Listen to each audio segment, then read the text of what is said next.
Salut les gens. Encore un petit vlog hors sujet, racontage de vie. Ça fait un petit moment que je me tâte pour le faire d'ailleurs. Et donc bah voilà. Donc les gens qui me connaissent et qui me suivent sur Facebook sont pas sans savoir que je commence à aller vraiment très très régulièrement à la patinoire. Et bah voilà, je voulais vous parler un petit peu de ça et puis s'il y a des gens qui veulent se lancer. Donc ça a commencé en fait, bon, patinage ça m'a toujours fait rêver depuis que je suis toute petite, quand j'étais gosse, je regardais quand ça passait à la télé, ça me fascinait vraiment. Mais bah, comme j'étais à la campagne, il n'y avait juste pas possibilité d'avoir des cours. La patinoire elle était à 80 bornes, j'y ai jamais été, enfin j'ai été une seule fois dans ma vie, quoi, c'est tout.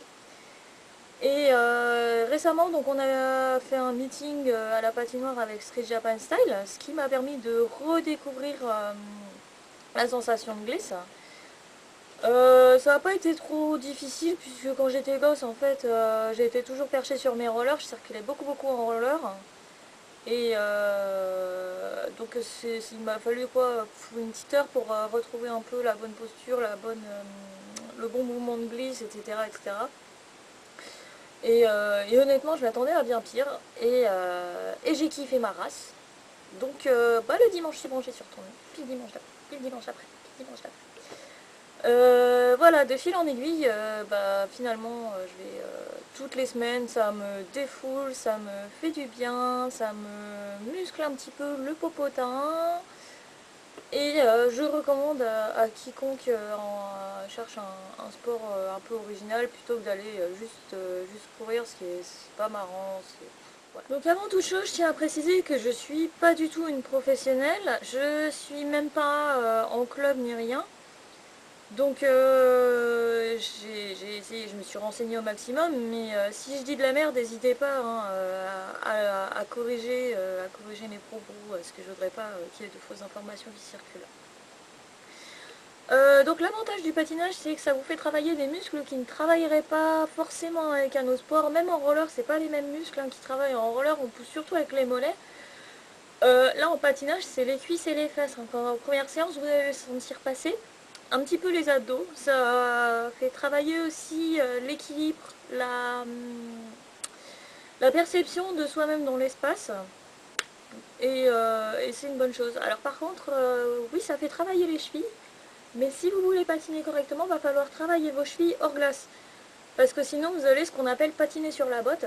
C'est-à-dire que vous mettez vos patins, et en fait, votre pied va faire ça. Et vous allez patiner comme ça, et vous allez vous bousiller les chevilles. Donc, si vous y allez régulièrement, ouais, vous travaillez vos chevilles. Alors, c'est tout con. Hein.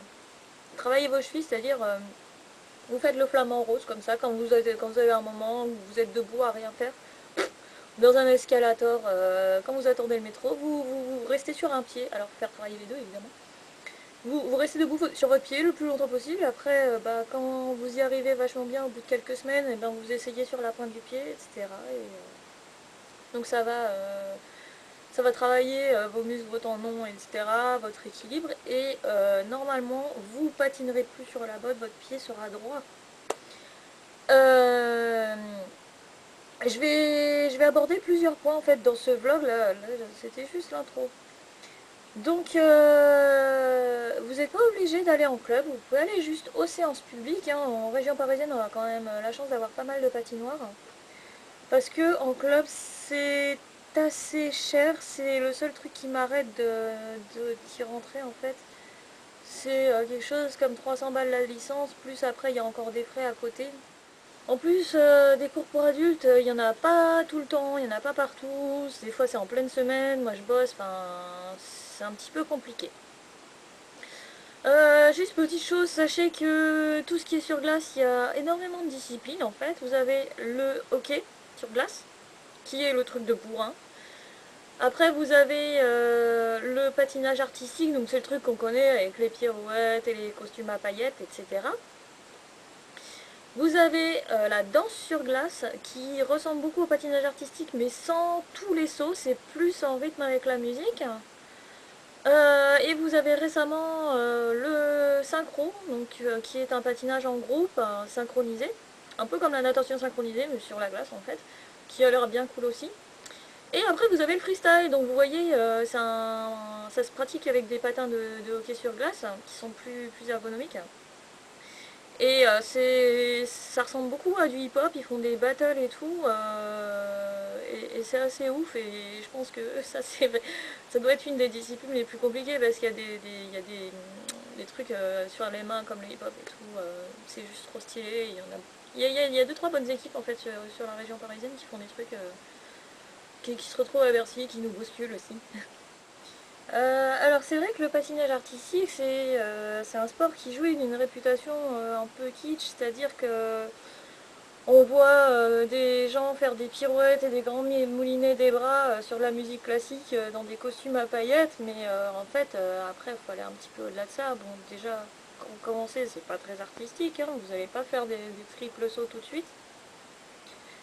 Et puis dernièrement, enfin, il y a des trucs intéressants qui se sont passés, c'est-à-dire que le patinage artistique, ça revient plus ou moins à la mode, avec le petit Yuzo Wanyo qui a tout défoncé aux Jeux Olympiques, avec l'animé Yuri on Ice qui vient de sortir, qui s'annonce très intéressant. Et donc j'espère que tout ça, ça va déclencher un petit regain d'intérêt, et puis peut-être du coup des gens qui vont vouloir faire plus de cours, je sais pas, on verra bien. En tout cas, ouais, moi ça a un petit peu déclenché mon envie de m'y mettre pour de bon. Et donc voilà. Donc en fait, quand vous vous pointez à la patinoire comme ça, sans être professionnel ou quoi, sachez que bah, vous avez des patins qui sont disponibles à la location. Donc vous payez une somme d'argent assez dérisoire en fait pour utiliser leurs patins. Après, suivant les patinoires, vous allez avoir des modèles plus ou moins bons, c'est-à-dire qu'ils vont plus ou moins vous faire mal aux pieds. Donc les nouveaux modèles tendent à être assez confortables, hein, de ce que j'en ai vu. Je ne les ai pas encore essayés, mais c'est des bottines qui vont ressembler à des patins artistiques un peu plus haut de gamme. Enfin, après, quand vous vous retrouvez sur certaines patinoires, ils ont encore des vieux modèles qui ressemblent aux chaussures de roller. Vous savez, ces chaussures entièrement coquées de plastique, avec des espèces de trucs en plastique que vous serrez, voire des lacets. Et putain, ça fait mal aux pieds. Donc quand vous allez à la patinoire, que vous n'avez pas vos propres patins, vous mettez des chaussettes de ski ou vous mettez deux paires de chaussettes parce que vous allez avoir mal aux pieds. Euh, C'est d'ailleurs ce qui m'a donné l'idée d'acheter mes propres patins, parce que le jour où je me suis mangé une ampoule comme ça, j'ai dit non, c'est pas possible, ça peut pas être comme ça toutes les semaines. J'ai mis 2 semaines à la cicatriser, l'ampoule, c'est pas possible. Donc j'ai demandé des conseils à droite, à gauche. Après, j'ai pas vraiment de professionnels dans mes contacts, donc on m'a dit, bah écoute, on m'a conseillé deux trois modèles où les chaussures sont confortables en fait on est bien dedans comme dans des baskets. Donc je vais vous montrer le modèle que j'ai acheté. Donc voilà, après vous allez trouver plein de trucs qui ressemblent. Après c'est une question d'esthétique et de confort, hein. Honnêtement ils se valent tous. Donc tout l'intérieur de la chaussure est rembourré, vous êtes super bien, vous avez chaud, vous n'avez pas froid aux pieds. Enfin, euh, par contre c'est au niveau de la lame, hein, que ça va pas si vous voulez faire un petit peu des trucs. Quand vous commencez à patiner, ce genre de lame, donc c'est parfait. Donc la lame, en fait, la particularité, c'est qu'elle est complètement plate. Quand vous regardez sur une lame professionnelle, ça va faire un léger arc de cercle. Là, elle est complètement plate, donc si vous ne savez pas patiner, c'est très bien parce que ça va vous donner un meilleur équilibre. Là, j'ai changé les lacets parce que ces indécis, ils avaient mis des lacets ronds, donc le truc il tient juste pas serré. Et voilà, donc pour commencer ce genre de produit que vous trouvez sur internet, entre 30 et 70 euros, ça convient très bien. Juste comme ça, au passage, cette paire-là, je les vends, puisque j'ai acheté des patins un peu plus haut de gamme pour patiner plus régulièrement. Donc je les ai très bien entretenus, la lame est impeccable, la chaussure n'est pas abîmée, j'ai juste changé les lacets, j'ai refait un trou ici pour que ça tienne mieux à la cheville. Je les vends 40 euros, voilà, juste au passage, j'en profite pour faire ma pub. Donc après, les patins, c'est une chose, mais il faut savoir comment on va se saper aussi. Donc moi, ce que je vous conseille sur la glace, franchement, c'est cool d'être en Harajuku sur la glace, mais oubliez aussi, privilégier le confort. Donc concernant les chaussettes, donc je vous ai dit si vous utilisez des patins de location, franchement c'est chaussettes de ski ou double chaussettes. Ou moi j'ai trouvé un modèle de chaussettes donc dans les magasins de sport qui sont des chaussettes qu'ils appellent anti-ampoule. En fait c'est une chaussette double. Vous avez deux couches de tissu qui sont en fait scellées ensemble. Ce qui fait que la chaussure ne va pas frotter sur votre pied, mais les deux couches de tissu vont agir comme un roulement à billes. En fait, c'est les deux couches de tissu qui vont frotter ensemble et vous n'allez pas ressentir du tout de frottement sur vos pieds. Donc ça vous fera moins mal. Après, vous pouvez tout à fait utiliser non, franchement, les chaussettes de ski, ça marche très bien. Donc au niveau des vêtements, privilégiez le confort. Donc vous amusez pas à mettre une petite jupette pas très ajustée ou plein d'accessoires qui vont se casser la gueule parce qu'après vous allez galérer à les récupérer par terre. Moi j'aime bien le combo ou petite tunique et legging parce que voilà, dans un legging on peut bien bouger sans être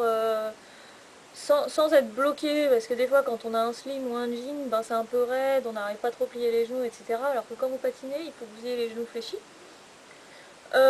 Donc un legging confortable, hein, parce que des fois il y en a ça pêche à l'entrejambe.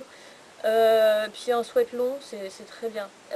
Faites attention de ne pas trop vous habiller parce que si vous poussez, vous prenez la confiance, vous prenez un peu de vitesse, vous allez avoir chaud, vous allez transpirer, après vous allez avoir froid et vous allez choper la crève.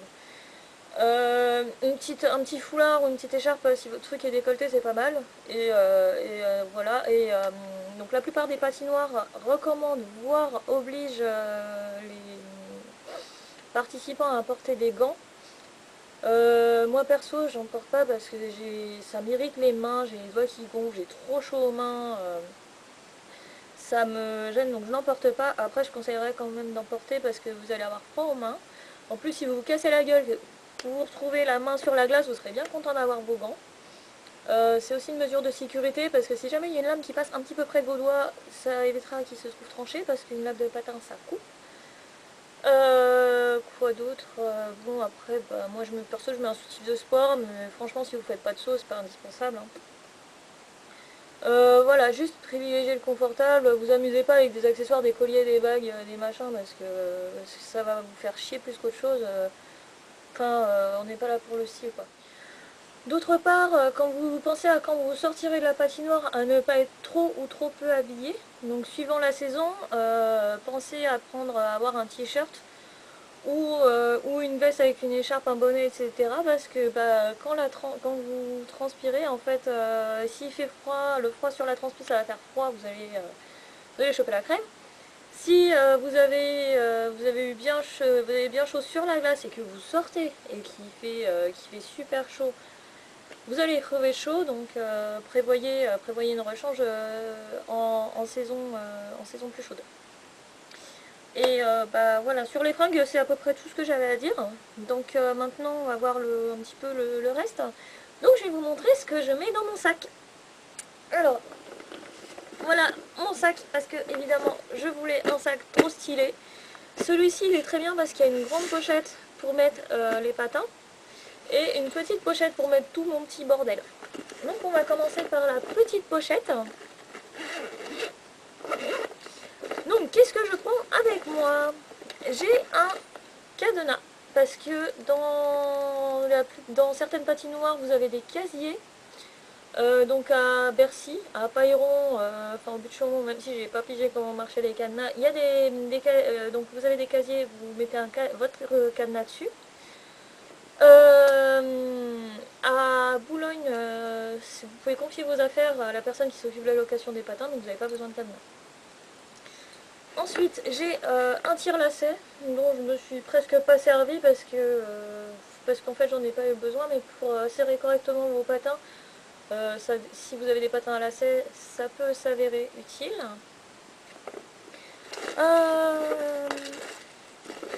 Des pansements. Ah, j'en ai pas remis, je les ai retirés. La plupart du temps, j'ai des pansements dans mon sac, mais maintenant que j'ai mes propres patins, j'en ai plus besoin. Mais vous prenez des pansements parce que si vous avez des patins de location ou si vous avez des patins neufs, Vous allez peut-être avoir des ampoules, vous serez bien content d'avoir un pansement à mettre tout de suite dessus. J'ai ces petites choses que je n'ai pas encore utilisées mais que je vais probablement utiliser avec mes patins neufs, qui sont des protèges malléoles. Donc c'est des petits disques en mousse en fait, des petites donuts en mousse, que vous mettez en fait sur votre cheville, sur les points de pression, donc à ce niveau-là, ou vous pouvez les mettre sur le devant, enfin vous les mettez, vous pouvez les mettre là où ça appuie, donc c'est vrai que souvent c'est aux chevilles que ça fait mal parce qu'on a donc les malléoles, c'est l'os de la cheville, hein. On a la malléole saillante, donc ces petites choses là je pense que je vais m'en servir avec mes patins neufs. J'ai un miroir à un peigne parce que nique sa mère, ma frange elle fait toujours ce qu'elle veut, absolument pas obligatoire. J'ai un baume à lèvres super hydratant parce que vous n'oubliez pas que vous êtes sur la glace, donc c'est comme si vous étiez à la montagne ou en plein hiver. Vous risquez d'avoir les lèvres gercées, c'est pareil, vous serez bien content d'avoir votre baume à lèvres. Dans le même délire, une crème pour les mains. Alors ça c'est pas une crème pour les mains, mais c'est une crème qui est bien grasse. La crème pour les mains en plus, quand tu serres bien fort tes lacets et tu t'arraches bien la peau ici, après tu mets la crème, ça fait du bien. Et quand j'oublie ma crème pour les mains, je mets du baume à lèvres, mais bon c'est là. Et donc la crème pour les mains, même chose que pour les lèvres, hein. Vous allez avoir la peau qui va être irritée par le froid, donc c'est confortable d'avoir ça quand même sur soi. Voilà, après les classiques, mon téléphone, mon portefeuille, etc. Je les transfère mon sac à main là. Et maintenant, donc, je vais vous montrer ce que je mets dans l'autre pochette. Donc dans la grande pochette, j'ai ces petites choses là qui sont donc qui viennent par paire, qui vont sauver la vie. C'est pas exactement gratos, hein, ça coûte environ 25 € la paire. Et vous connaissez peut-être les trucs qu'on met sur les orteils quand on a des frottements. Donc vous avez une couche tissu et l'intérieur est en silicone, ce qui permet d'absorber les chocs. Donc ça fait une couche protectrice, ça absorbe les chocs. Donc moi je les ai achetés parce que déjà toujours le souci des chevilles saillantes. Plus en fait quand on serre ces lacets à mort, ce que je faisais sur mes anciens patins, sur ce qu'on appelle le cou du pied, ici, ça frotte et ça fait putain de mal parce que vous êtes les genoux fléchis, donc vous êtes dans cette position là, vous avez le pied qui part en avant. Donc ici ça fait un énorme point de pression, ça fait putain de mal. Et donc j'ai acheté ces trucs là que je porte en dessous de mes chaussettes et du coup je sens plus rien. Donc je les porte à chaque séance. Ensuite j'ai un chiffon microfibre donc, qui me sert à essuyer les lames de mes patins parce que pour bien entretenir les patins, à la fin de la séance, il faut bien essuyer vos lames et le dessous de la chaussure parce que sinon la lame risque à force de rouiller. Et on en arrive au vif du sujet. Les fameux patins, donc ils sont tout neufs, je les ai pas encore essayés. Si j'ai le temps, je vais aller à la patinoire Mian, je vais pouvoir les essayer. Donc les voilà, avec mes protège-lames violets à paillettes, parce que voilà. Faut toujours mettre des protège-lames sur ces patins à glace pour les protéger des chocs, parce que s'il y a un pet sur la lame, l'équilibre de la lame et votre stabilité, c'est foutu. Donc toujours ranger poser les protège-lames sur les patins quand vous n'êtes pas sur la glace. Alors normalement, il faudrait même les porter hors glace quand vous allez dans les gradins. Mais la plupart des patinoires ont un sol spécial plus ou moins caoutchouteux sur lequel vous pouvez marcher avec les patins sans problème. Donc j'utilise pour ranger. Après c'est bien de les enlever. Donc quand vous rentrez chez vous, de laisser votre sac grand ouvert, d'ouvrir la chaussure à fond et d'enlever le protège-lame pour que ça finisse de sécher parce qu'il y a toujours des micro-gouttelettes. Donc je vais vous montrer donc, par rapport à ce que je vous disais à la lame, à propos de la lame tout à l'heure, hein, je vais vous montrer donc, comment sont les lames de patins professionnelles. Il s'agit d'une lame basique mais quand même professionnelle. Donc vous voyez qu'elle est un petit peu plus courbée. Les pics sur le devant sont plus prononcés, ça sert en fait les pics, c'est pas un frein, hein. Ça sert à faire des sauts piqués. Oui, comme le ton, oui. Un saut piqué, c'est-à-dire que vous utilisez le bout du pied pour vous projeter en fait pour le saut. J'en suis pas encore là, hein, je vous rassure.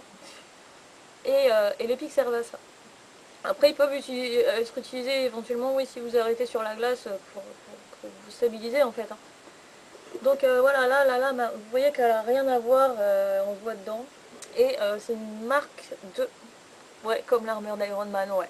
Donc petit aparté pour vous expliquer le lassage des patins. Donc si vous avez acheté vos propres patins ou si vous tombez à la patinoire sur des patins à lacets, c'est pas qu'il y a une certaine façon de les lasser, c'est qu'il faut savoir où est-ce qu'il faut qu'ils soient serrés. Donc je vais vous montrer simplement. Donc les parties qui vont vraiment, la partie qui va vraiment maintenir votre pied, ça va être cette partie-là. Il faut que vos orteils puissent bouger. Donc là, si c'est pas serré, si c'est pas trop serré, c'est pas grave. Là, il faut que ce soit serré pour maintenir. À peu près de là, là en fait, c'est là que le maintien de la cheville va se faire pour pas que votre pied bouge dans le patin. En haut, il faut que ce soit serré, mais pas trop. Toujours la même histoire, parce que quand vous êtes dans vos patins, vous êtes censé avoir les genoux fléchis, donc ça va pousser vers l'avant. Donc si c'est trop serré, vous n'allez pas pouvoir fléchir correctement, vous n'allez pas être bien. Et dans le pire des cas, votre patin il va partir dans la main et vous allez vous rapprocher avec les pics. Donc le haut, là où il y a les crochets, si c'est pas très serré, c'est pas grave. Faut juste pas que là ça bouge. C'est tout. Autre chose que j'ai découvert apparemment, alors est-ce que c'est vrai ou pas, mais j'ai eu plusieurs sons de cloche là-dessus. Donc au niveau des crochets, en fait, ma vie est un mensonge parce que j'ai découvert que quand vous mettez des crochets, en fait, vous les mettez comme ça, tout simplement. Et ben en fait non, il paraît, à skip, quand on met un crochet, donc il faut le mettre d'abord en haut et remonter pour que ça tienne correctement. Donc vous faites une espèce de boucle, hein. Ma vie entière est un mensonge, j'ai porté des Timberland pendant toute mon enfance et je les ai mal lacés. Ma vie est un mensonge. Bref, je vais vous parler un petit peu des patins parce que l'histoire est assez marrante. Voilà, story time. Donc l'histoire commence aujourd'hui. Donc j'ai réussi à vendre un petit peu des fringues, donc j'ai décidé de me payer des vrais patins entre guillemets, parce que les patins loisirs, comme je vous disais, on peut pas faire grand chose avec, donc je progresse pas. Maintenant que je sais patiner, c'est bon, j'ai envie de passer à autre chose. Et bon, je m'étais déjà quand même vachement renseignée avant, ça fait des mois, des semaines que je stalk Le Bon Coin à la recherche de patins d'occasion. Pour info, vous pouvez tout à fait prendre des patins à glace d'occasion, à condition qu'ils soient quand même pas trop dans un sale état, parce que franchement quand j'en vois certains sur Le Bon Coin, j'ai envie de dire, mec, brûle-les, fais-en des chiffons, je sais pas. Et d'autre part sur Le Bon Coin, donc je trouve pas ma pointure, ça comme d'habitude. Et il y a beaucoup de patins à glace qui sont dits artistiques, donc qui ont une gueule de patin artistique, hein, c'est-à-dire que c'est une bottine blanche. Sauf que c'est pas du tout des patins artistiques, c'est une espèce de bottine blanche, mais qui n'est pas du tout renforcée, qui est complètement souple, donc qui tient absolument pas votre cheville, avec une lame de patin de loisir. Donc en fait c'est entre guillemets des copies de patins artistiques. Alors c'est stylé, mais c'est tout quoi. Donc voilà, sur les sites internet, le souci c'est qu'au niveau des pointures, c'est le genre de truc, faut pas que ce soit ni trop grand ni trop petit, sinon je vais pas pouvoir patiner avec. Donc j'ai décidé d'aller en boutique. Alors il y a plusieurs boutiques en Ile-de-France. Il y a la Maison du Patin à Boulogne, il y a, comment il s'appelle déjà, putain, Interglace qui est à Asnières. Donc j'ai commencé à aller à la Maison du Patin parce que c'est un endroit qui est réputé donc, pour son sérieux au niveau des patins artistiques, etc.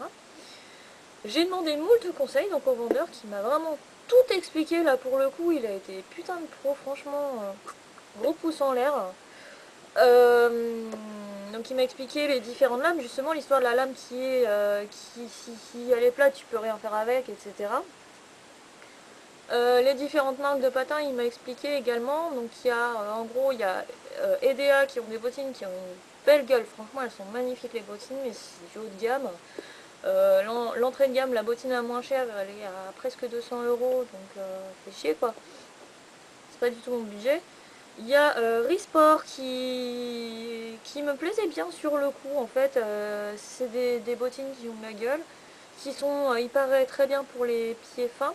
Après, le gars de la boutique m'a expliqué qu'en fait Risport, qui est une marque italienne, mais maintenant ils font fabriquer la plupart de leurs bottines, donc les entrées de gamme notamment, en Roumanie. Et que, bah, il me dit, il y en a beaucoup qui retournent parce qu'ils sont défectueux, donc c'est pas forcément une gamme à prendre sur des patins d'entrée de gamme. Et Jackson qui sont donc super réputés, parce que c'est les plus connus, qui sont pas forcément ouf au niveau du design, hein, ça reste hyper basique. C'est pas les patins les plus esthétiques, hein, je vous laisserai regarder, mais qui sont très solides. Alors moi j'avais lu des choses hein, sur Jackson justement, où des gens disaient que la bottine s'était déchirée sur le talon, que ça partait en couille. Le gars m'expliquait oui parce que les gens ils achètent leurs patins sur internet et qu'ils sont trop petits donc ils forcent, donc forcément ça se déchire au talon. Donc il m'a convaincu, hein, il m'a expliqué, il m'a dit exactement quel modèle il me faudrait pour ce qu'on appelle un faux débutant. Hein. Évidemment, il n'avait pas ma taille en stock. Donc bah, j'ai joué franc jeu, hein. Je lui ai dit bah si je la trouve ailleurs, je la prends, puis sinon je reviendrai vers vous. Donc tout de suite j'ai filé à la boutique, à l'autre boutique donc qui est à Agnières, qui a des banderoles Risport partout, le tapis Risport, le truc pour prendre les pointures Risport, les petits drapeaux Risport. J'imagine qu'ils sont en contrat avec eux. Et le gars a voulu absolument me vendre un modèle Risport. Et quand j'ai vu la gueule de la bottine, alors il m'a conseillé la bottine modèle Vénus, qui est justement pour les faux débutants, celle que je visais à la base. Sauf que, en fait, quand j'ai vu les finitions du truc, t'as la mousse, en fait, t'as une mousse à l'intérieur. Sauf que là, il n'y a pas de couture, en fait, tu vois la mousse brune, c'est jaune.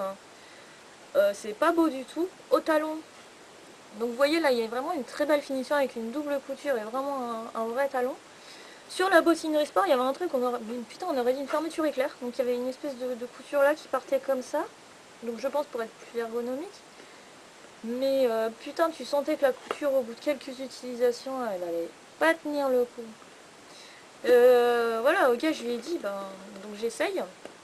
En plus, la bottine super rigide, qui était en train de me scier la jambe, je vais pas pouvoir patiner avec ça. Donc le gars, je lui ai dit, j'aimerais des patins Jackson. Et il m'a expliqué qu'il n'avait pas mon modèle en stock, qu'il avait de toute façon que des patins Jackson avec des lames loisirs, etc. Je dis bon bah ok, mais je reviendrai vers vous, machin. Et je lui donne donc justement le modèle que l'autre monsieur m'avait conseillé, qui s'appelle Jackson XL. Il me fait ah, Jackson XL, et ben je vais voir. Il a été voir et il a trouvé un modèle à ma taille. Donc en fait, voilà, j'ai vu clair dans son jeu, j'ai bien vu qu'il voulait me fourguer sa marque phare. Mais quand j'ai vu ouais, la finition, ça aurait été un modèle qui était vraiment réellement fabriqué en Europe, en Italie. J'aurais pris, mais là quand j'ai vu la finition, quand j'ai vu à quel point ça allait pêcher, que la bottine n'était pas spécialement esthétique et qu'en plus donc le modèle il était à 175 euros. Ceux-là il les avait à 135 euros. Donc grosso modo ouais, le gars il a vraiment essayé de m'arnaquer. Donc j'irai pas jusqu'à dire que je recommande pas cette boutique parce que j'y étais qu'une fois hein, et puis que j'ai été un peu chiante parce que j'ai un petit budget machin. Mais quand même, quand vous demandez conseil à un vendeur, méfiez-vous qu'il soit pas biaisé parce qu'il est en contrat avec une marque parce il faut qu'il fasse des ventes sur cette marque là quoi.